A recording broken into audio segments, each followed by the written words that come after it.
Harden saga changing by the minute. The latest report this morning from Shams saying Harden has the Bucks, the Milwaukee Bucks and the Miami Heat among his preferred trade destinations, along with the 76ers and the Brooklyn Nets. Chris Broussard sticking around with us. Broussard, what do you make of this latest report?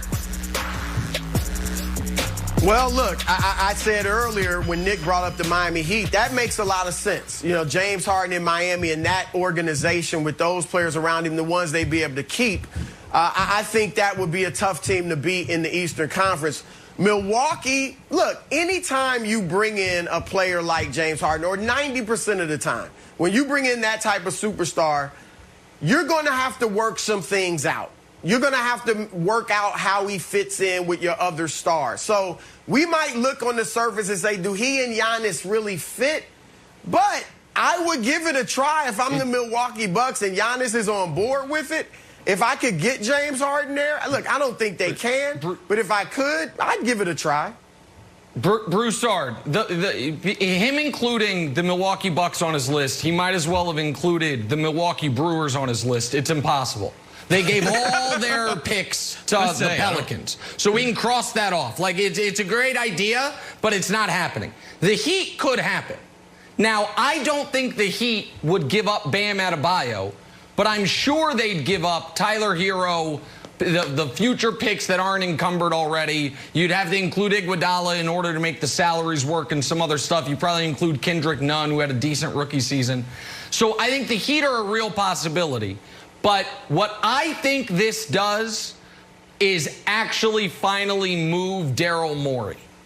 And I say that, Brandon, because Daryl has known that the Nets do not present a real threat in this trade deal because they do not have the assets to make this work.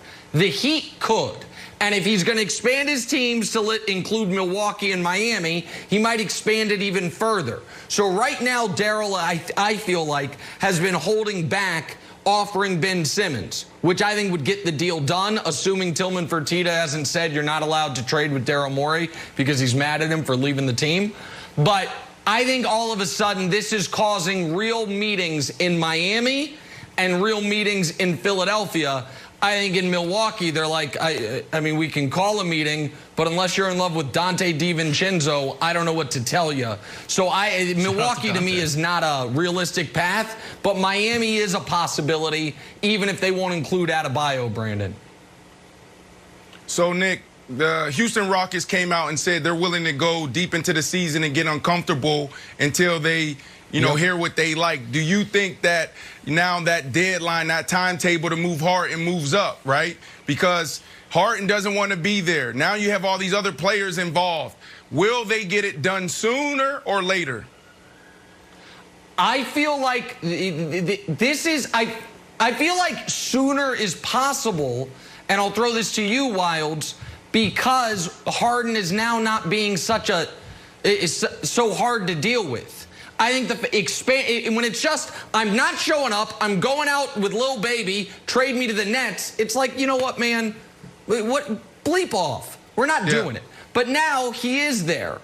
He has expanded the list of teams, and now all of a sudden you're not handcuffed. I still think they are willing to go into the season with him, but Wilds, now I think there is a real possibility, since Harden, I think, understands he's not going to be able to force his way just to Brooklyn. Well, I'd be lying to you if I wasn't looking forward to like a Jimmy Butler-esque practice where it's like, uh-oh, Harden lit the world on fire and dunked on John Wall, doesn't want him as a teammate. I don't know what's going to happen. Broussard, one other thing that Shams wrote in this article, it sounds like the Nets deal is dead. Here's what he wrote. Sources said the Rockets have no interest in a Nets offer unless it would include either Durant or Kyrie. I know we had kicked that around. I don't think the Nets are going to move, certainly not moving Durant. I'd be gobsmacked if they moved Kyrie and the whole thing fell apart. So it feels to me that the Nets deal is 100% dead. I'm going to be honest here. And I think Kyrie Irving is a tremendous player, future Hall of Famer. You're right. And Say it, Broussard. I can't make the deal. It's amazing. Well, let me preface it with this. I can't make the deal because Kevin Durant loves Kyrie Irving, right? And that's why he's in Brooklyn. But I would trade, if Durant would sign off on it, I would trade Kyrie Irving for James Harden. Now, I don't know that. I'll take it a step does further. Houston do that? I don't know that Houston does that, but I would do it if I was Brooklyn. Again, I don't think Houston does it either, but if Shams is saying Houston would consider it, if Houston came to me and I'm Brooklyn and says, we'll trade you Harden for either Kyrie or LeVert, Dinwiddie, Allen, and picks, you decide. If I'm Brooklyn, I'd rather trade Kyrie and keep the pieces and the picks. No question about it. Yeah. Because I do think there is a question you if Durant, understand they Kyrie, can't, though, right?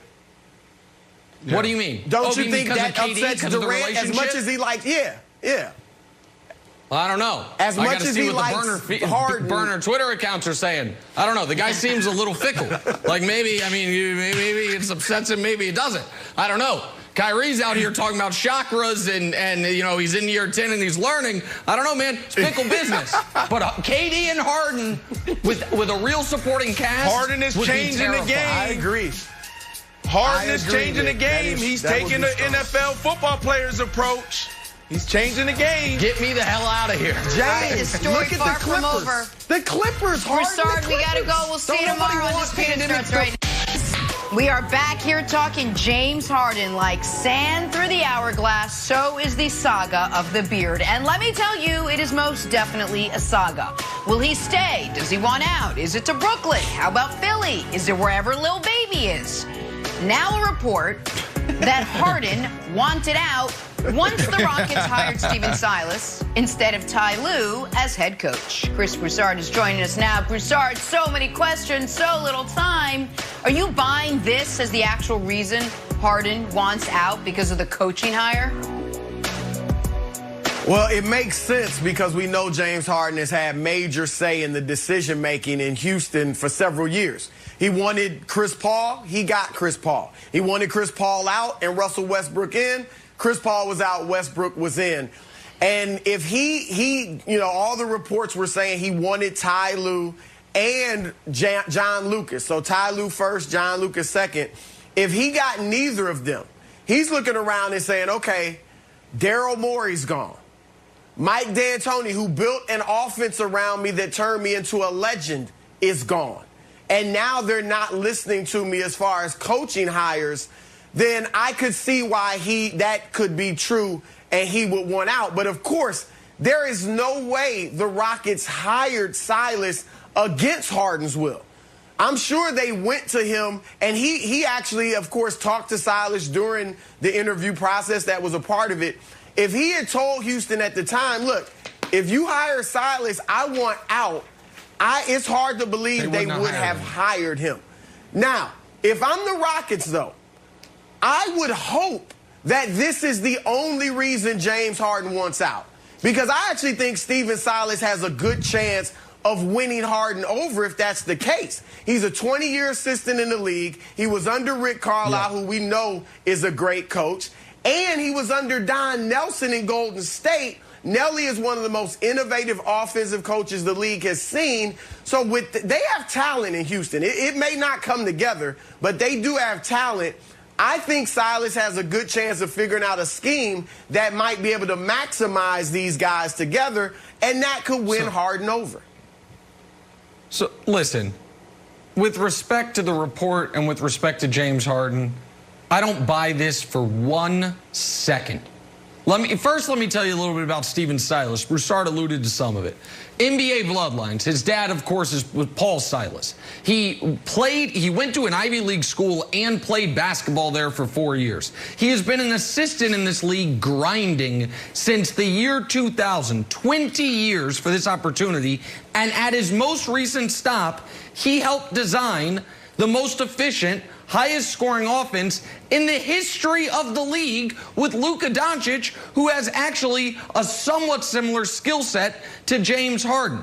The idea that Stephen Silas was the reason Harden wants out, it's craziness. What I think is happening here, Brandon, is I am certain Harden is hearing what I'm hearing from some of his colleagues, which is a lot of the players around the league that have made a big deal, rightfully so, over the lack of minority representation amongst general managers and head coaches of this league do not like that James Harden is essentially throwing a bomb into Stephen Silas's first opportunity at being a head coach.